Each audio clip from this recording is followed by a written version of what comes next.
नमस्कार दोस्तों, आप सभी का स्वागत है हमारे YouTube चैनल VCS एकेडमी पर। और आज की इस वीडियो में हम नीट IIT से संबंधित टॉपिक लेकर आए हैं। इस वीडियो में हम चर्चा करेंगे डॉपलर प्रभाव के बारे में, डॉपलर इफेक्ट के बारे में। इस वीडियो में आप देखेंगे कि डॉपलर प्रभाव होता क्या है, इसकी विभिन्न स्थितियों के बारे में चर्चा करेंगे। साथ में डॉपलर प्रभाव पर आधारित कुछ न्यूमेरिकल क्वेश्चंस भी यहाँ पर देखने वाले हैं, समझने वाले हैं। विद्यार्थियों, यदि आप हमारे YouTube चैनल पर नए हैं तो चैनल को सब्सक्राइब कर लीजिए, साथ में बेल आइकन भी दबा दीजिए ताकि आपको आगे की वीडियोस की नोटिफिकेशन मिलते रहे। अब मैं इस वीडियो को स्टार्ट करता हूं। सबसे पहले हम बात करेंगे डॉपलर प्रभाव के बारे में। विद्यार्थियों, हम आपको बता दें कि डॉपलर प्रभाव ध्वनि तरंगों तथा प्रकाश तरंगों दोनों पर लागू होता है। आज की इस वीडियो में हम ध्वनि तरंगों पर डॉपलर प्रभाव का यहां पर अध्ययन करने वाले हैं, समझने वाले हैं। देखिए, डॉपलर प्रभाव है क्या कि जो ध्वनि तरंगे उत्पन्न करता है उसे हम कहेंगे ध्वनि स्रोत, और जो ध्वनि तरंगे सुनता है उसे हम कहेंगे श्रोता प्रेक्षक। और जब ध्वनि स्रोत और श्रोता के मध्य आपेक्षिक गति होती है, कि ध्वनि स्रोत है एक, मतलब जो ध्वनि तरंगे उत्पन्न कर रहा है, एक सुनने वाला है, एक बोलने वाला है, तो दोनों के मध्य जब आपेक्षिक गति होती है तो श्रोता द्वारा सुनी गई ध्वनि की आवृत्ति स्रोत द्वारा उत्सर्जित ध्वनि की आवृत्ति से भिन्न होती है, और इस घटना को ही हम क्या कहते हैं, डॉपलर प्रभाव कहा जाता है, डॉपलर इफेक्ट कहा जाता है। तो देखिए, एक बार फिर से समझ लीजिए, सुन लीजिए कि जब ध्वनि स्रोत और श्रोता के मध्य आपेक्षिक गति होती है तो श्रोता के द्वारा सुनी गई ध्वनि की आवृत्ति स्रोत से उत्सर्जित ध्वनि की आवृत्ति से भिन्न प्रतीत होती है, और इस घटना को हम डॉपलर प्रभाव कहते हैं। तो श्रोता के द्वारा जो सुनी गई जो भिन्न आवृत्ति वाली ध्वनि है उसको हम आभासी आवृत्ति कहेंगे। क्या कहा जाएगा? आभासी आवृत्ति कहा जाएगा। चलिए, काफी महत्वपूर्ण टॉपिक है, कंपटीशन एग्जाम में इसमें से बहुत सारे क्वेश्चंस पूछे जाते हैं और आसान टॉपिक है। चलिए देख लीजिए, क्या है कि जब ध्वनि स्रोत, जो ध्वनि उत्पन्न करता है उसको हम कह रहे हैं ध्वनि स्रोत, वह श्रोता के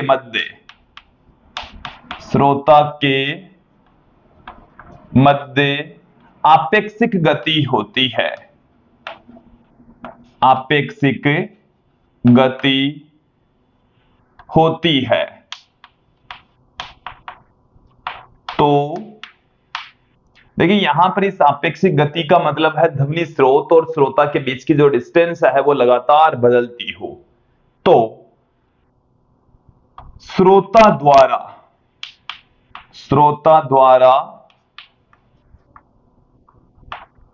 सुनी गई ध्वनि की आवृत्ति, श्रोता द्वारा सुनी गई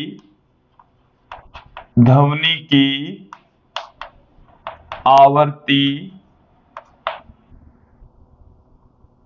स्रोत से उत्सर्जित ध्वनि से भिन्न होती है, स्रोत से उत्सर्जित ध्वनि से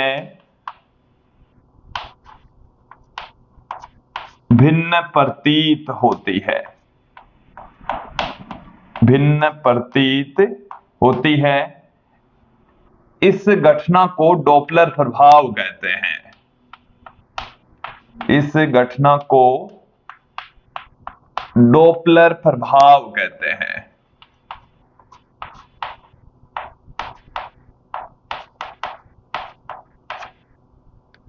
कि जब ध्वनि स्रोत और श्रोता के मध्य आपेक्षिक गति होती है तो ध्वनि स्रोत द्वारा उत्सर्जित ध्वनि श्रोता तक पहुंचती है, लेकिन श्रोता को उसकी आवृत्ति थोड़ी सी भिन्न प्रतीत होगी। इस घटना को ही हम डॉपलर प्रभाव कहते हैं। तो श्रोता द्वारा जो सुनी जाने वाली ध्वनि है उसको हम आभासी आवृत्ति कहेंगे। उस ध्वनि की आवृत्ति को क्या कहा जाता है? आभासी आवृत्ति कहा जाता है। तो श्रोता द्वारा सुनी गई आवृत्ति को, सुनी गई आवृत्ति को आभासी आवृत्ति कहते हैं। आभासी आवर्ती कहते हैं। क्लियर? तो देखिए जो स्रोत द्वारा उत्सर्जित ध्वनि है उसकी आवृत्ति हम n कंसीडर कर लें। श्रोता द्वारा सुनी गई जो आवृत्ति है जिसे हम आभासी आवृत्ति कहते हैं, n डेज पुट कर दे तो उनके बीच में क्या संबंध होता है। देखिए मैं संबंध आपके सामने पुट कर रहा हूं। ध्वनि स्रोत द्वारा उत्पन्न ध्वनि की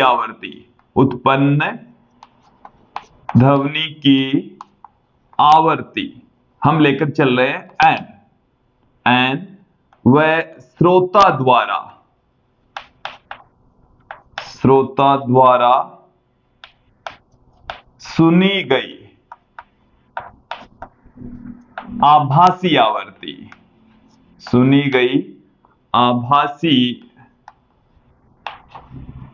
आवृत्ति n डेज हो तो देखिए इनके बीच में क्या रिलेशन होता है। n डेज बराबर n v प्लस में vm माइनस में vo upon v plus vm minus में vs। एक बार यहां पर आप ध्यान देंगे ये सब कुछ क्या है। n और n डेज के बारे में हमने बता दिया है। v है ध्वनि तरंगों का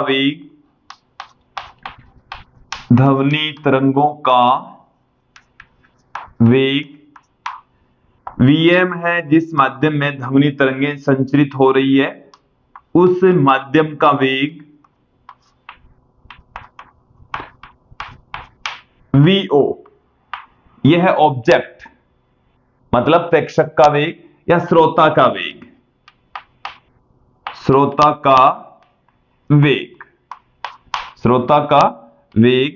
और vs है स्रोत का वेग, ध्वनि स्रोत का वेग। तो जो राशियां इस फॉर्मूले में आ रही है ये हमने एक सीधा फॉर्मूला आपके सामने रखा है और यही फॉर्मूला काम में आता है। इस फॉर्मूले को आप ध्यान में रख लेंगे तो डॉपलर प्रभाव पर आधारित सभी स्थितियां समझ जाएंगे, क्वेश्चंस भी समझ जाएंगे। यहां पर आपको थोड़ी सी चिन्ह परिपाटी का ध्यान में रखना है कि देखिए यहां पर जो वेग हमारे को दे रखा है vm, vo, vs, इनका मान कब धनात्मक लेना है कब ऋणात्मक लेना है। चिन्ह परिपाटी का मतलब है उनका चिन्ह कब धनात्मक लेंगे आप कब ऋणात्मक लेंगे। तो देखिए उनका चिन्ह ध्वनि तरंगों की दिशा में यदि ध्वनि स्रोत या श्रोता गति कर रहा है तो धनात्मक चिन्ह लेंगे। वेग का चिन्ह क्या लेंगे? धनात्मक। ध्वनि के वेग की दिशा में धनात्मक और विपरीत दिशा में ऋणात्मक चिन्ह लिया जाएगा।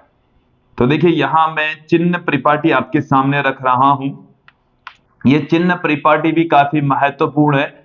इस फॉर्मूले को जब आप अप्लाई करते हैं तो चिन्ह परिपाटी का विशेष रूप से ध्यान रखना होगा।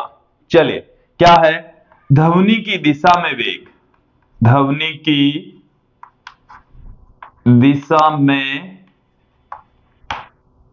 वेग धनात्मक, चाहे सोर्स का हो चाहे ऑब्जेक्ट का हो, तथा विपरीत दिशा में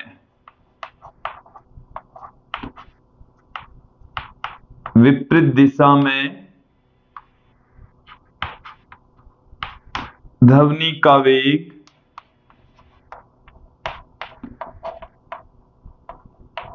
ऋणात्मक लिया जाता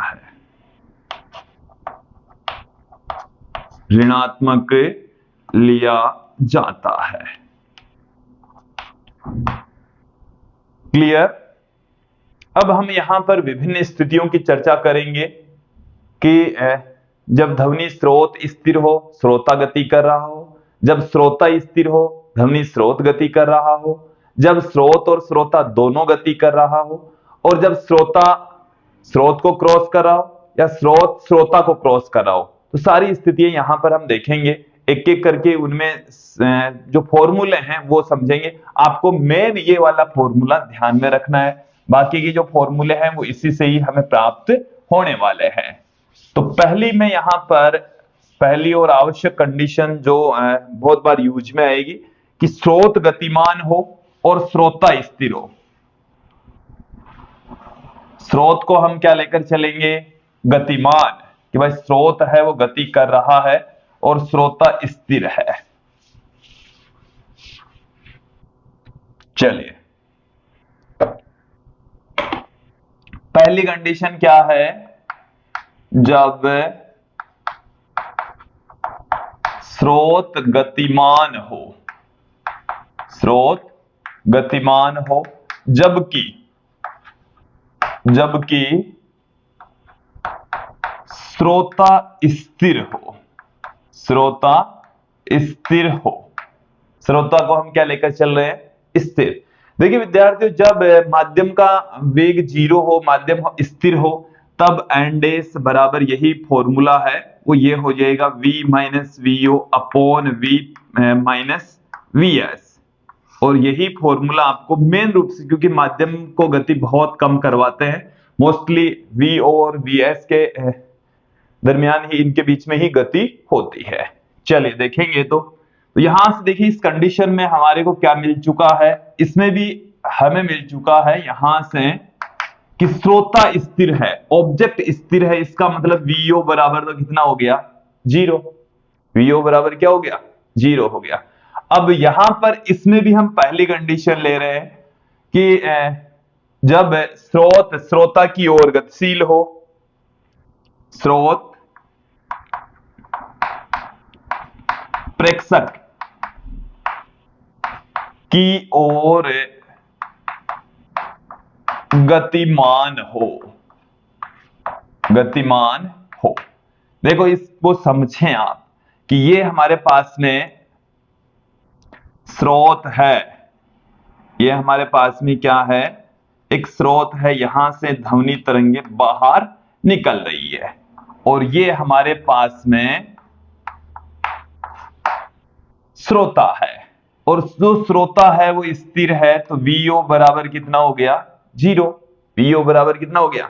0 हो गया।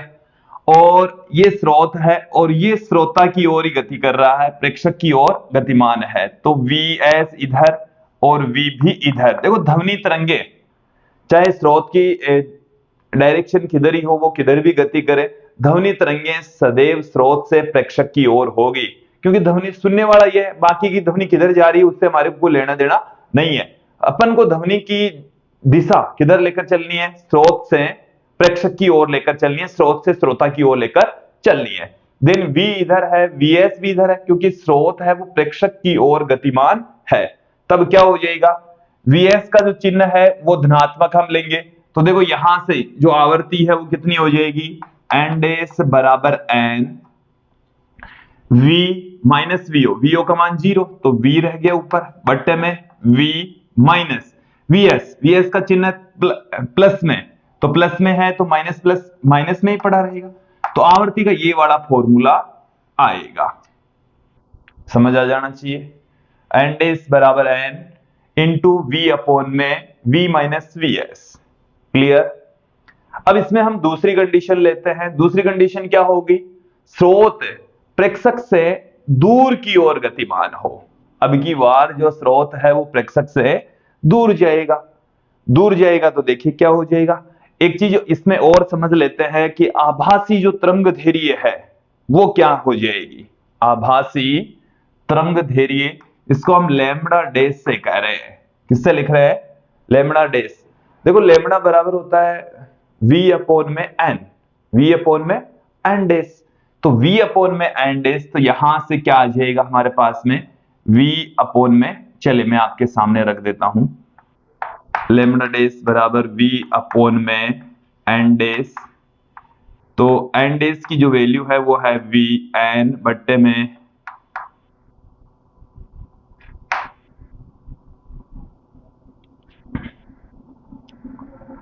v minus vs। यहां से देखो v अपॉन में n की जगह हम क्या लिख सकते हैं? लैम्बडा पुट कर सकते हैं। v अपॉन में n की जगह हम क्या लिख सकते हैं?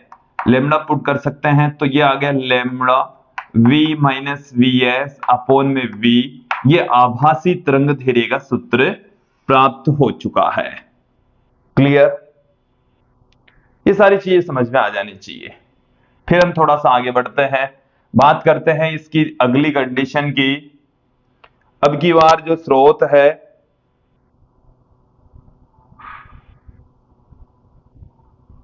स्रोत प्रेक्षक से दूर गतिमान हो, स्रोत श्रोता से दूर जा रहा हो, स्रोत प्रेक्षक से दूर जा रहा हो, दूर जा रहा हो। अब की बार ध्यान देंगे आप, ये हमारे पास में ध्वनि स्रोत है, यहां से ध्वनि तरंगे उत्सर्जित हो रही है और ये इधर जा रहा है, ये वीएस की, ये वी की डायरेक्शन, और ये हमारे पास में जो ध्वनि को सुनने वाला श्रोता प्रेक्षक है जिसकी वेलोसिटी 0 है, स्थिर है। हम पहले ऊपर ही ऊपर लेकर चल रहे हैं, वीओ कितना है? 0 है। तो यहां पर वीएस क्या होगा? नेगेटिव में होगा। इसको क्लियर कर ले, वीएस यहां पर क्या होने वाला है? नेगेटिव में होने वाला है। ये क्लियर हो जाना चाहिए, क्योंकि v इधर है, वीएस अपोजिट डायरेक्शन में, इसलिए वीएस को हम क्या लेकर चलेंगे? नेगेटिव में लेकर चलेंगे। और नेगेटिव में लेकर चलेंगे तो एन डेस का मान कितना आ जाएगा हमारे पास में? एन वी अपॉन में, अब देखो यहां पर जो वीएस है वो नेगेटिव में, तो नेगेटिव नेगेटिव क्या हो जाएगा? पॉजिटिव हो जाएगा। इसी प्रकार से लैम्बडा डेस क्या आ जाएगा? लैम्बडा वी प्लस में वीएस बट्टे में वी, ये हमें मिलने वाले हैं। ये आभासी आवर्ती, ये आभासी तरंग दैर्ध्य जो कि स्रोत के द्वारा उत्सर्जित होती है और श्रोता के द्वारा सुनी जाती है। तो ये श्रोता के द्वारा सुनी गई आभासी आवर्ती और तरंग दैर्ध्य है। अगली कंडीशन हम लेकर चलेंगे, इसमें तो हमने श्रोता को स्थिर माना है, अब की बार स्रोत को हम स्थिर मान कर कुछ कंडीशन यहां पर देखने वाले हैं। अगली कंडीशन की ओर बढ़ते हैं। देखिए यहां पर मैं आभासी आवर्ती का फॉर्मूला आपके सामने रख देता हूं, एन डेस बराबर N V minus VO upon V minus V S, ये व्यापक फॉर्मूला है। ठीक है, इसमें हम अब दूसरी कंडीशन आपके सामने रख रहे हैं कि जब प्रेक्षक गतिशील हो, जब प्रेक्षक गतिमान हो लेकिन श्रोता स्थिर हो, श्रोता तो गतिमान है, स्रोत स्थिर हो, स्रोत स्थिर हो, स्रोत स्थिर है, प्रेक्षक गतिमान है। तो उस कंडीशन में हम कंडीशन में पहली कंडीशन ले लेते हैं, इसमें भी हम कंडीशन ले लेते हैं कि जब प्रेक्षक स्रोत की ओर गतिमान हो, स्रोत की ओर गतिमान हो, प्रेक्षक है वो किधर गति कर रहा है? स्रोत की ओर गतिशील हो। प्रेक्षक किधर गति कर रहा है? स्रोत की ओर जब गति कर रहा हो तब देखो ध्यान देना, ये हमारे पास में है स्रोत, ध्वनि स्रोत है, यहां से ध्वनि तरंगों का उत्सर्जन हो रहा है, वीएस का मान यहां पर 0 है। ठीक है, ध्वनि तरंगे इधर संचरित हो रही है, ये यहां पर हमारे पास में है, ये इधर गति कर रहा हो, ये क्या है? ऑब्जेक्ट, ये इधर गति कर रहा है। तो देखिए इस कंडीशन को अच्छे से समझ लें कि जब प्रेक्षक, ये प्रेक्षक है, ये स्रोत है, इधर गति कर रहा है, ये स्थिर है, ध्वनि तरंगे इधर गति कर रही है, ध्वनि तरंगे v इधर गति कर रही है, तब आभासी आवर्ती क्या हो जाएगी? एन डेस बराबर क्या आ जाएगा? N V. अब देखो ध्वनि तरंगों की विपरीत दिशा में है वीओ, तो यहां पर जो वीओ है वो हम लेंगे माइनस में, वीओ किस में लेंगे? माइनस में। वीएस का मान हमारे पास में है 0, तो हमें क्या मिल गया? एन वी प्लस में वीओ बट्टे में वी, ये हमें मिल चुकी है आभासी आवर्ती। n into V plus V upon V. ठीक है, अब मैं यहां पर बात करता हूं आभासी तरंग दैर्ध्य। तो देखिए यहां पर श्रोता के सापेक्ष प्रेक्षक का जो आभासी वेग होता है, क्योंकि यहां पर अब देखो हमने पहली कंडीशन के अंदर तो ये देखा कि जो प्रेक्षक है वो स्थिर अवस्था में था, लेकिन यहां पर प्रेक्षक गति कर रहा है, और प्रेक्षक जब गति करता है तो उनका जो आभासी वेग होता है वो चेंज हो जाता है। स्रोत के सापेक्ष श्रोता का जो वेग है देखिए जुड़ जाएगा। ध्वनि तरंगे इधर v वेग से आ रही, ये खुद v o वेग से उधर जा रहा है, तो जो आभासी वेग है क्या हो जाएगा, मैं आपके सामने रख देता हूं कि देखिए श्रोता के सापेक्ष तरंग का वेग, श्रोता के सापेक्ष तरंग का वेग, तो जो वेग है वो v प्लस में vo हो जाएगा। ये क्यों आया है, क्योंकि ये v वेग से इधर आ रही है, vo वेग से इधर आ रहा है, तो इनका जो आपेक्षिक वेग देखेंगे तो जुड़ जाएगा, विपरीत दिशा में है तो इनकी वेलोसिटी इंक्रीज हो जाएगी। ठीक है, आभासी तरंग दैर्ध्य लैम्बडा डैश बराबर v बट्टे में n होता है, तो v यहां पर हो गया v प्लस vo और बट्टे में n डैश, तो क्या आ जाएगा v बट्टे में v प्लस vo बट्टे में n डैश की वैल्यू है n, और यहां से है v प्लस में vo बट्टे में v, तो यहां से ये तो कट जाएगा, v बट्टे में n रह जाएगा जो कि कितना है लैम्बडा ही है। तो यहां पर जो तरंग दैर्ध्य है उसमें कोई परिवर्तन नजर नहीं आता, लेकिन आवर्ती में परिवर्तन नजर आएगा। ठीक है, इसी प्रकार से इसमें जो अगली कंडीशन है बी पार्ट देखें, जब प्रेक्षक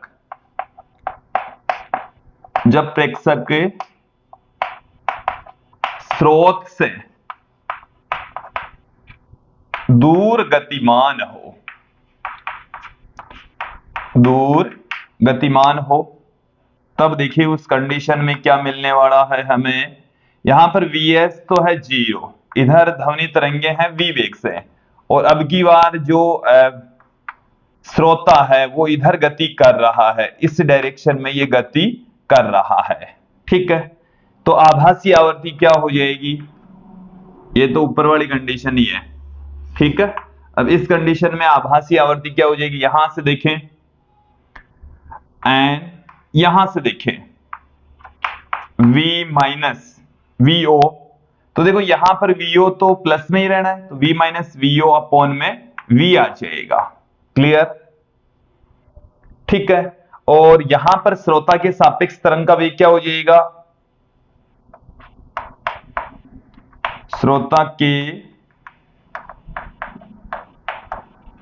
सापेक्ष तरंग का वेग, अब देखिए श्रोता है वो खुद गति कर रहा है, तरंग पीछे से गति कर रही है, तो v माइनस vo रह जाएगा, v माइनस vo, तो आभासी तरंग दैर्ध्य क्या रह जाएगी, v माइनस vo बट्टे में n डैश, तो यहां से देखिए इसकी वैल्यू जब पुट करेंगे तो v माइनस vo कट जाएगा, ये v बट्टे में n ही रहेगा जो कि लैम्बडा के इक्वल रहेगा।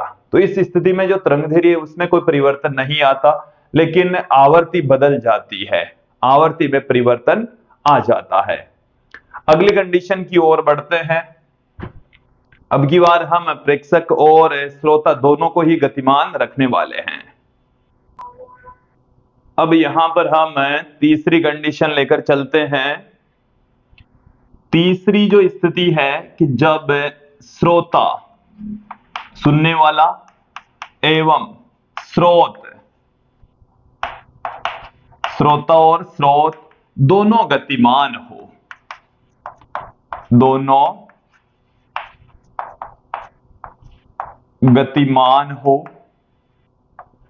दोनों ही गति कर रहे हो, तब आभासी आवृत्ति, आभासी तरंग दैर्ध्य, ये सब चीजें हम देखेंगे।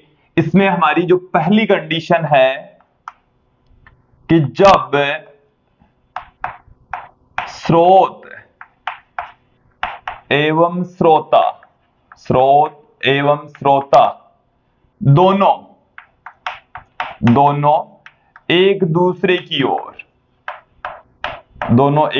की और गतिमान हो, एक दूसरे की ओर गतिमान हो। देखें डायग्राम देखें, ये हमारे पास में है ध्वनि स्रोत, ये हमारे पास में क्या है, ध्वनि स्रोत।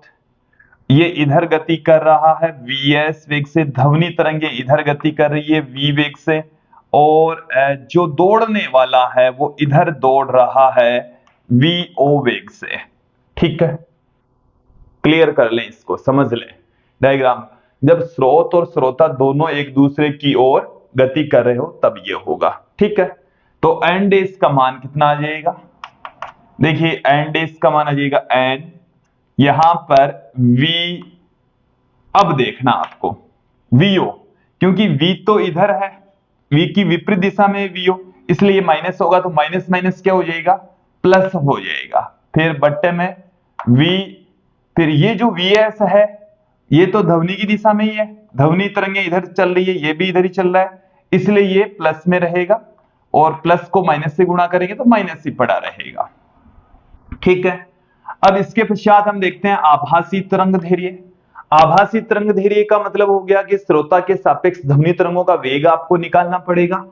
तो श्रोता के सापेक्ष, किसके रेस्पेक्ट, श्रोता के सापेक्ष, सापेक्ष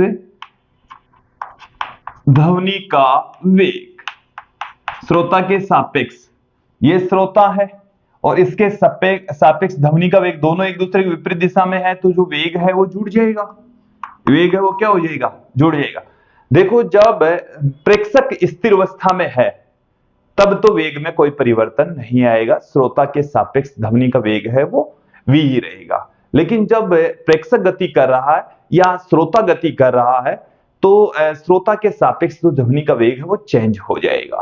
तो जो आभासी तरंग धैर्य है उसमें वेग बट्टे में आवर्ती, वेग बट्टे में तो v प्लस vo बट्टे में एन डेज, तो एन डेज का मान है v प्लस vo, तो ये तो कट जाएगा, और v माइनस vs ये ऊपर जाएगा, तो v माइनस vs बट्टे में देखो क्या आ जाएगा, चलिए मैं आपके सामने रख देता हूं, v प्लस vo बट्टे में आ रहा है v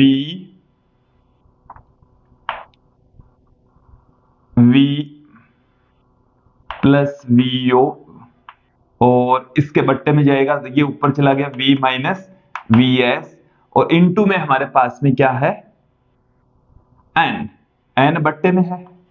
ठीक है, तो यहां से ये दोनों तो कट गए, और इसको मैं अब v से ऊपर नीचे गुणा कर दूं, क्योंकि n के स्थान पर हम v बट्टे में लैम्डा लिख सकते हैं, तो इसकी वैल्यू क्या आएगी हमारे पास में, लैम्डा डेस बराबर लैम्डा v माइनस vs बट्टे में v, ये लिख सकते हैं। बताओ समझ आई कि नहीं आई? अरे इस n की जगह हम क्या लिख सकते हैं, v बट्टे में लैम्डा लिख सकते हैं, तो v बट्टे में लैम्डा, लैम्डा ऊपर चला गया। ठीक है, दूसरी कंडीशन देखें आप कि जब स्रोत एवं श्रोता दोनों एक दूसरे की विपरीत दिशा में गति कर रहे हो, दोनों एक दूसरे की विपरीत दिशा में, दोनों एक दूसरे की विपरीत दिशा में गतिमान हो, दिशा में गतिमान हो, दोनों एक दूसरे के अपोजिट डायरेक्शन में यदि गति करती हो तो डायग्राम देख लें पहले। ये हमारे पास में ध्वनि स्रोत है, ध्वनि तरंगों का वेग इधर है, ये इधर गति कर रहा है vs वेग से, और ये है वो इससे दूर गति कर रहा है इधर vo वेग से, दोनों एक दूसरे की विपरीत दिशा में है। क्लियर? तब n डेस बराबर क्या आएगा, यहां से ध्यान दे n v माइनस vo, और v एक ही दिशा में इसलिए माइनस में vo ही रह जाएगा, और ये यहां पर अपोजिट डायरेक्शन में तो प्लस में vs आ जाएगा। लैम्डा डेस कितना आएगा, देखो लैम्डा डेस अब की बार जो आवर्ती है इसके श्रोता के सापेक्ष ध्वनि तरंगों का वेग एक ही दिशा में, इसलिए माइनस में आएगा इसका मान, इसकी वैल्यू क्या आएगी v minus vo, v minus vo, तो v माइनस वीओ की बार कट जाएगा और क्या आएगा, लेमड़ा डेस बराबर हमें मिलने वाला है लेमड़ा v प्लस में vs बट्टे में v, ये हमें प्राप्त होने वाला है। आप कैलकुलेशन करके भी देख सकते हैं, कहीं कोई दिक्कत नहीं होने वाली है। फिर हम तीसरी कंडीशन लेकर चले, जब श्रोता के पीछे गतिमान हो, श्रोता के पीछे गतिमान हो, समझें,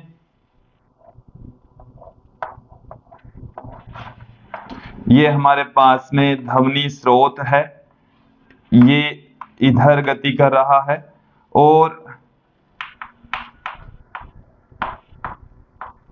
ये इधर गति कर रहा है वीओ वेग से और ये भी इधर गति कर रहा है वीएस वेग से। ठीक है, तो आभासी आवृत्ति क्या हो जाएगी, देखो ये आगे गति कर रहा है, ये पीछे गति, जब श्रोता के पीछे गतिमान हो तब। तो यहां से एन डेस बराबर एन वी माइनस वीओ बट्टे में वी माइनस वी एस, क्योंकि इन दोनों के चिन्ह, क्योंकि ये भी वीओ है वी की दिशा में, वी एस भी वी की दिशा में, इसी प्रकार से लेमड़ा डेस बराबर क्या आ जाएगा, अब की बार वीओ मतलब इसके रेस्पेक्ट इसका वेग दोनों एक ही दिशा में है और दोनों एक ही दिशा में है, तो जो आभासी वेग है वो क्या आ जाएगा v माइनस वीओ। तो क्या आ जाएगा देखो, चलिए अब की बार बता देता हूं मैं, v माइनस वीओ बट्टे में एन डेस v माइनस वीओ, एन डेस की वैल्यू ये रही एन इंटू में v माइनस वीओ बट्टे में v माइनस वी एस, ये राशि कट गई, ये राशि कट गई, तो v माइनस वी एस बट्टे में n रह गया, इस n की जगह हम क्या लिख दें v बट्टे में लेमड़ा, तो ये हमें मिल जाएगा। क्लियर। अब देखो अगली जो कंडीशन है, चौथी जो कंडीशन है वो क्या आएगी, जब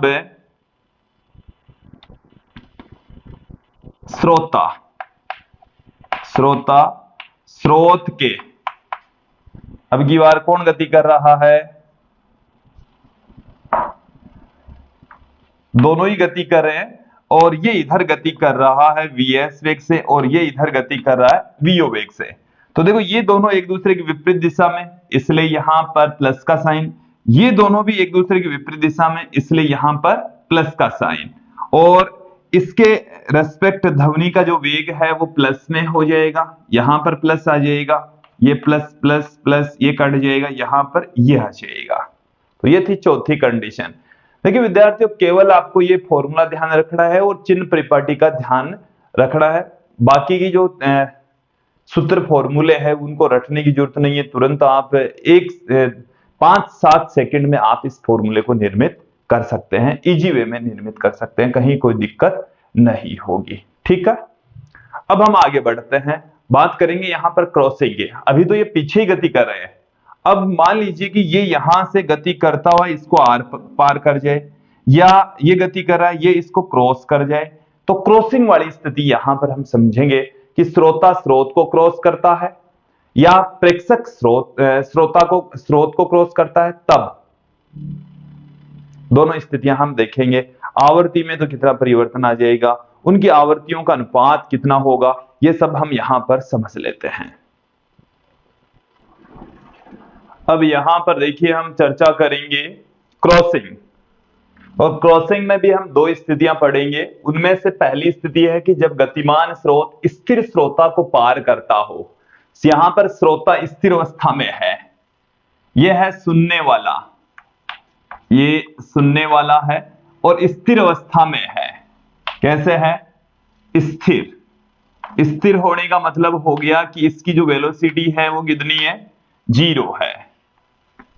यहां से ये हमारे पास में है स्रोत और ये इधर गति कर रहा है, ठीक है, और v इधर है, vs इधर है। थोड़ी देर पश्चात ये है क्रॉस से पहले,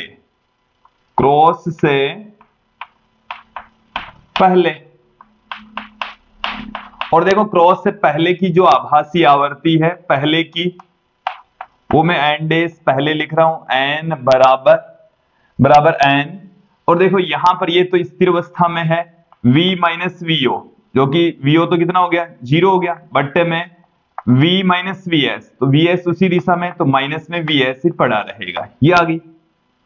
अब ये थोड़ी देर पश्चात इसको क्रॉस करके आगे निकल जाता है, तो आगे निकल जाएगा, तो देखिए ये ध्वनि तरंग है, ध्वनि तरंगों की वेलोसिटी इधर होगी, ये खुद इधर गति कर रहा है vs वेग से, इसकी वेलोसिटी है 0।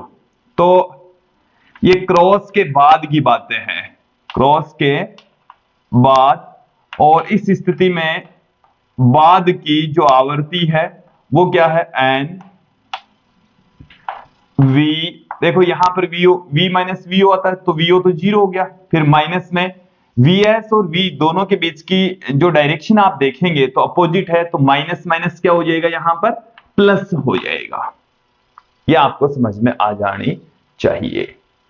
अब देखो यहां से हमारे कुछ राशियां यहां फाइंड आउट करनी है। एक तो इनकी आवृत्तियों का अनुपात, एन डेस पहले बट्टे में एन डेस बाद में, कि क्रॉस करने से पहले और क्रॉस करने के बाद की जो आवृत्तियों का अनुपात है वो हमें ज्ञात करना है। तो पहले की आवृत्ति क्या है, एन वी अपॉन में v माइनस वी एस, फिर बट्टे में एन वी बट्टे में v प्लस वी एस, यहां से n से n कैंसिल हो गया, v से v भी कैंसिल हो गया, हमारे पास में यह आ गया v प्लस में वी एस बट्टे में v माइनस वी एस, और ये जो आवृत्ति है वो सदैव बड़ी रहेगी। इसका मतलब क्या हुआ कि पहले ज्यादा सुनाई देगा, फिर आवृत्ति उसकी कम हो जाएगी, फिर आवृत्ति क्या हो जाएगी, कम हो जाएगी। ये तो आवृत्तियों का अनुपात। अब मैं बात कर लेता हूं यहां पर आवृत्ति में परिवर्तन, आभासी आवृत्ति में परिवर्तन, आभासी आवृत्ति में परिवर्तन, आभासी आवृत्ति में जो परिवर्तन है वो क्या हो जाएगा, तो एन डेस पहले की आवृत्ति माइनस में आ जाएगा एन डेस बाद की आवृत्ति, और वैल्यू क्या है, वैल्यू पुट करते हैं, इधर पड़ी है एन वी बट्टे में v माइनस वी एस इन माइनस एन v बट्टे में n plus sorry v plus V S. तो यहां से आप देखें क्या n कॉमन आ जाएगा, v कॉमन आ जाएगा, और यहां से लघुत्तम आ गया v माइनस वी एस और v प्लस में वी एस, तो v plus V S minus v plus V S, तो देखिए क्या आ गया, vs v से v कट गया, तो 2n v vs बट्टे में क्या आ गया, v square minus vs square, ये आ गया। तो ये हमारे पास में इनका डिफरेंस आ गया है। और देखो हम इसको लगभग क्या लिख सकते हैं, vs यदि बहुत छोटा है तो v स्क्वायर रह जाएगा, v से v कट जाएगा, 2n vs बट्टे में v रह जाएगा, ठीक है, जब vs v की तुलना में छोटा हो। तो ये कंडीशन आपको अच्छे से समझ में आ जानी चाहिए। अब मैं इसमें अगली जो कंडीशन है वो मैं आपके सामने रख देता हूं। अब की बार हम लेकर चलेंगे जो स्रोत है वो स्थिर अवस्था में है, स्रोत है वो क्या है, स्थिर अवस्था में है, स्थिर, तो Vs बराबर क्या हो गया, 0। यहां से ये इधर गति कर रहा है, ध्वनि तरंगे क्रॉस से पहले इधर आ रही है, Vo इधर जा रहा है, ठीक है, क्रॉस से पहले। तो आभासी आवृत्ति पहले की कितनी हो जाएगी, n, अब देखिए v minus VO, v minus VO, ये दोनों एक दूसरे की विपरीत दिशा में v और vo, तो इसलिए ये हो जाएगा प्लस प्लस में, तो v प्लस वीओ बट्टे में v, क्योंकि vs का मान क्या है, 0 है। ये आ गई हमारे पास में एन डेज पहले की, क्लियर। अब ये इसको क्रॉस करते हुए इधर गति करने लग जाए, ठीक है, इधर गति कर रहा है, और ये है वीओ वेग से ही गति कर रहा है, ध्वनि तरंगे इसके बाद में इधर आ रही है, वीओ भी उधर है, क्रॉस के बाद में एन डेज बाद में कितना हो जाएगा, एन v माइनस वीओ, तो vo और v दोनों एक ही दिशा में, तो v माइनस वीओ बट्टे में v रह जाएगा। ठीक है, यहां पर भी हमने क्रॉस करने से पहले की आवर्ती, क्रॉस करने के बाद की आवर्ती ज्ञात कर ली है। अब हम देखेंगे इनका अनुपात, अनुपात क्या आ जाएगा। चलिए भी इन सबको यहां से हटा देता हूं, फिर अनुपात और डिफरेंस ये दोनों ही चीजें ज्ञात कर लेते हैं। पहले हम इनका अनुपात ज्ञात करेंगे, एन v प्लस में vo बट्टे में v upon N v minus में vo बट्टे में v। एन v तो कट जाएंगे, क्या रह जाएगा v प्लस vo बट्टे में v माइनस vo, ये रह जाएगा। अब की बार भी क्या है कि आवर्ती ये बड़ी है, एक से क्या है बड़ी, एक से बड़ी है। क्लियर, अब इनका डिफरेंस हम ज्ञात कर लेते हैं, एन डेज पहले और एन डेज बाद का करते हैं ज्ञात। तो देखिए ज्ञात करेंगे तो एन v प्लस वीओ बट्टे में v minus N v minus VO बट्टे में v, और यहां से एन बट्टे में v कॉमन आ जाएगा, v plus VO minus v plus VO, यहां से ये कट जाएगा, सॉरी गलत काट दिया हमने, वीओ तो रह ही जाएगा, तो एन वीओ बट्टे में v, ये हमारे पास में रह गया। ठीक है, एन वी नोट, यहां पर ये वी नोट और वी नोट 2 हो जाएगा, 2n we naught upon we रह जाएगा। क्लियर, तो ये थी क्रॉसिंग की दोनों ही स्थितियां। इसके पश्चात हम कुछ न्यूमेरिकल क्वेश्चंस यहां पर लेंगे, उनको सोल्व करेंगे। हालांकि सबका तरीका सेम ही होने वाला है। यदि आपको ये थ्योरेटिकल पार्ट इसका समझ में आ जाता है तो न्यूमेरिकल पोर्शन भी इजी वे में हो जाएगा, कहीं पर कोई दिक्कत नहीं आएगी। चलिए देख लेते हैं, एक एक करके इन क्वेश्चंस को हम सॉल्व कर लेते हैं। सबसे पहले ये क्वेश्चन देखिए कि एक श्रोता n आवर्ती वाले ध्वनि स्रोत की तरफ गति करता है तो उसके द्वारा सुनी आभासी आवर्ती 2n है। यदि वायु में ध्वनि का वेग 332 मीटर प्रति सेकंड है तो श्रोता की चाल क्या होगी। चलिए देख लेते हैं, हमें इस क्वेश्चन में क्या दे रखा है, एक श्रोता सुनने वाला n आवर्ती वाले ध्वनि स्रोत की तरफ गति करता है तो उसके द्वारा सुनी आवर्ती, तो n डेज की जो वैल्यू है वो हमें 2n दे रखी है, और ध्वनि का जो वेग है वो 332 मीटर प्रति सेकंड हमें दे रखा है। श्रोता की चाल हमें पूछी है, vo हमें पूछा है। और देखिए इस क्वेश्चन के अंदर हमें जो स्रोत है वो स्थिर बताया गया है। देन यहां से क्या आ जाएगा हमारे पास में, एन डेस बराबर क्या होता है, N into N minus V minus VO बट्टे में वी माइनस वी एस, ये होता है। तो यहां पर क्या हो जाएगा, वीओ एक श्रोता है, वो एन आवर्ती वाले ध्वनि स्रोत की ओर गति कर रहा है, तो यहां पर ये प्लस में हो जाएगा, किस में हो जाएगा, प्लस में हो जाएगा। तो देखो यहां पर क्या आ जाएगा हमारे पास में, वीओ की वैल्यू क्या हमें मिलने वाली, तो एन डेस का मान 2n बराबर n, वी का मान हमें 332 प्लस वीओ बट्टे में 332, तो यहां से n कैंसिल हो गया, ये 2 टाइम्स हो गया, 2 गुणा 332 बराबर 332 प्लस वीओ, तो वीओ बराबर आ गया 332 मीटर प्रति सेकंड। क्लियर, एक स्थिर श्रोता की ओर एक स्रोत गतिमान है। देखो यहां पर भी श्रोता है वो स्थिर है, यहां श्रोता क्या है, स्थिर है।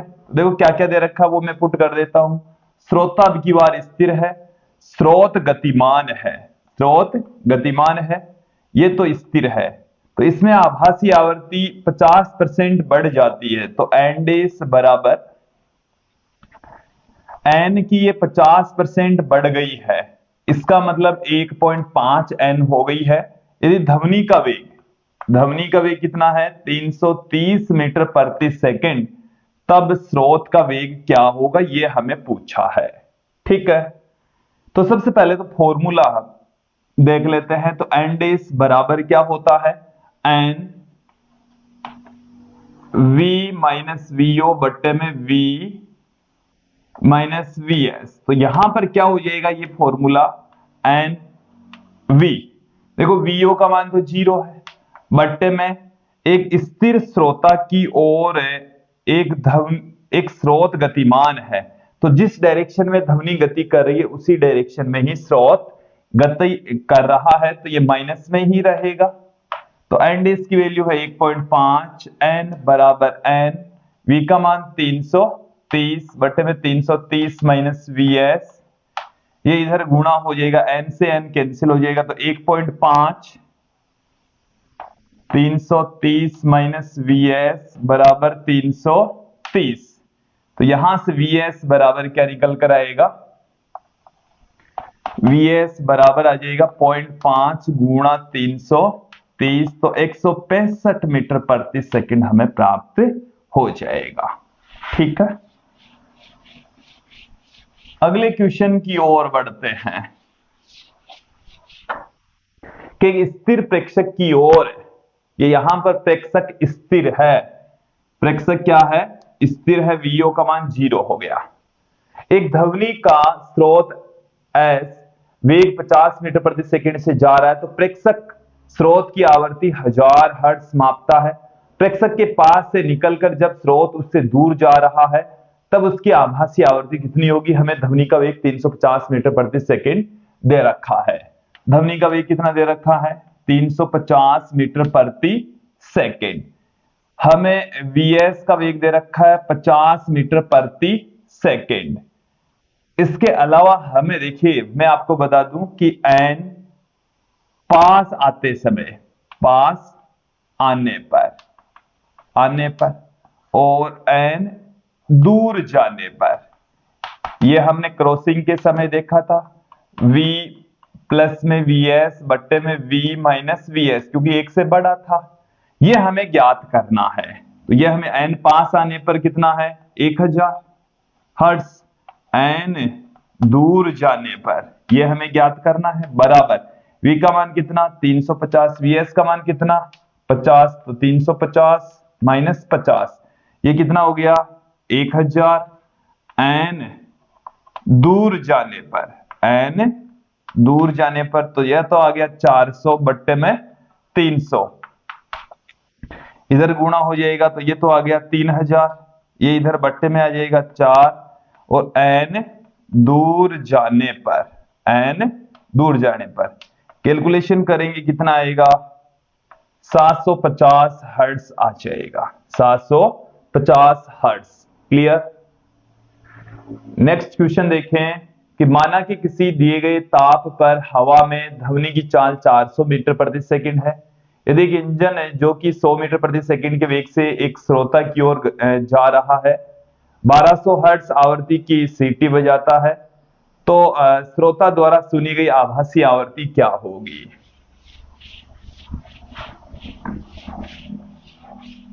चलिए देखिए क्वेश्चन में क्या है कि दिए गए ताप पर हवा में ध्वनि की चाल v बराबर कितना दे रखा है 400 मीटर प्रति सेकंड। ठीक है, यदि एक इंजन जो कि 100 मीटर प्रति सेकंड के वेग से vs जो कि 100 है वेग से एक श्रोता की ओर गति कर रहा है, 1200 हर्ट्ज आवृत्ति की सीटी बजाता है, और ये 1200 हर्ट्ज आवृत्ति की सीटी बजाता है।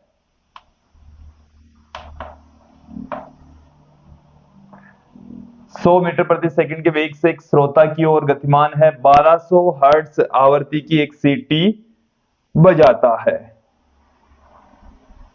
ठीक है, तो हमें क्या पूछा है आभासी आवृत्ति पूछी है, एन डेस बराबर क्या होगा।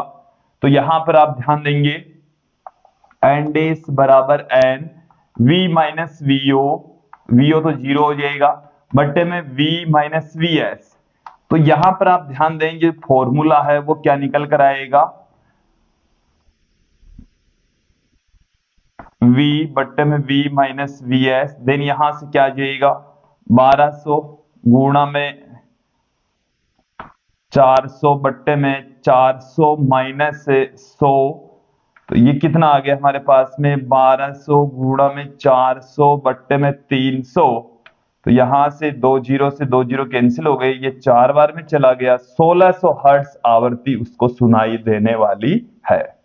ठीक है, तो ये थे कुछ क्वेश्चन है जिनको हमने एक एक करके समझा जाना। विद्यार्थी, ये था आज का हमारा वीडियो, जिसमें हमने डॉपलर प्रभाव के बारे में अच्छे से समझा है, जाना है, उन पर आधारित कुछ क्वेश्चंस यहां पर सॉल्व किए हैं। आज की इस वीडियो में इतना ही। अगले कुछ वीडियो में मैं कुछ जो ध्वनि तरंगे हैं, वेव्स वाला जो टॉपिक है, तरंगों वाला जो टॉपिक है, उस पर आधारित कुछ क्वेश्चंस यहां पर और सोल्व करेंगे। फिर हम कक्षा 12 की ओर बढ़ेंगे। तो ये 1-2 वीडियो और होंगे जो कक्षा 11 से रिलेटेड होंगे, और उनके न्यूमेरिकल क्वेश्चंस यहां पर हम सोल्व करेंगे। तो आज की इस वीडियो में इतना ही। धन्यवाद दोस्तों।